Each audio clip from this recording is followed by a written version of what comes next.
நான் உங்ககிட்ட ஒரு கேள்வி கேட்குறேன். இப்போ நான் ரொம்ப சோகமா இருக்கிறேன்னா, உங்ககிட்ட வந்து என்னோட கவலை மொத்தத்தையும் கொட்டி தீர்க்கிறேன்னு வச்சுப்போம். என் கூட பேசுவீங்கல்ல? உங்களால முடிஞ்ச ஆறுதல எனக்கு சொல்வீங்க. கரெக்ட்டா? நீங்களே அப்போ அதே போல ஒரு விஷயத்துல லொக்காகி இருந்தாலும் கூட எனக்கு நீங்க ஆறுதல் சொல்வீங்க. எனக்கு தெரியும். நான் எதுக்குங்க உங்ககிட்ட வந்து ஷேர் பண்ண போறேன்? என்னோட ப்ராப்ளம்ஸை நீங்க எனக்காக ஃபிக்ஸ் பண்ணுவீங்களா? இன்ஃபேக்ட் அதனால உங்களுக்கு எந்த யூஸுமே இல்லைன்னு எனக்கும் தெரியும், உங்களுக்கும் தெரியும். இல்லை இருந்தும் எதுக்காக? இவ்வளோ பேர் சுற்றி இருந்தும் அதையும் நான் உங்களை தேடி வந்து சொல்லி புலம்புறேன். ஆறுதல் உங்களோட ஷேர் பண்ணும்போது ஒரு ஆறுதல். இங்க மனசுல உள்ளது எல்லாத்தையும் எல்லார்ட்டையும் அவ்வளோ ஈஸியா சொல்லிட முடியாதுங்க.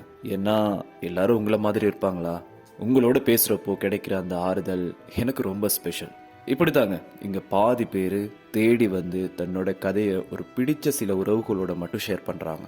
உங்ககிட்ட எனக்கு மனசுக்கு கொஞ்சம் கஷ்டமா இருக்கு, நீ ஃப்ரீயா இருந்தா பேசலாமா, 2 நிமிஷம் உன்னோட பேசலாமா, இப்படி ஒருத்தர் கேட்குறாங்கன்னா நீங்க அவங்களோட லைஃப்ல ஒரு ஆளு தாங்க. இடிஞ்சு போயிருக்கப்போ மனசு கிடந்து பாடா படும்போது அந்த குழப்பத்திலையும் அவங்க உங்களை தேடுறாங்கன்னா நீங்க அவங்களுக்கு அவ்வளோ ஸ்பெஷல். அந்த நேரத்துல எவ்வளோ பிஸியா இருந்தாலும் அவங்களுக்காக 2 நிமிஷம் ஒதுக்குறது கண்டிப்பா தப்பே இல்லைங்க. ஒண்ணுமே இல்லை, ஜஸ்ட் பக்கத்துல உட்காந்து காது கொடுத்து கேளுங்க போதும். இவ்வளோ பேர் நம்மளை சுத்தி இருந்தும் நமக்குன்னு மனசு விட்டு பேச ஒருத்தர் இல்லைன்னா அதை விட கொடுமை என்னங்க இருந்துற போகுது.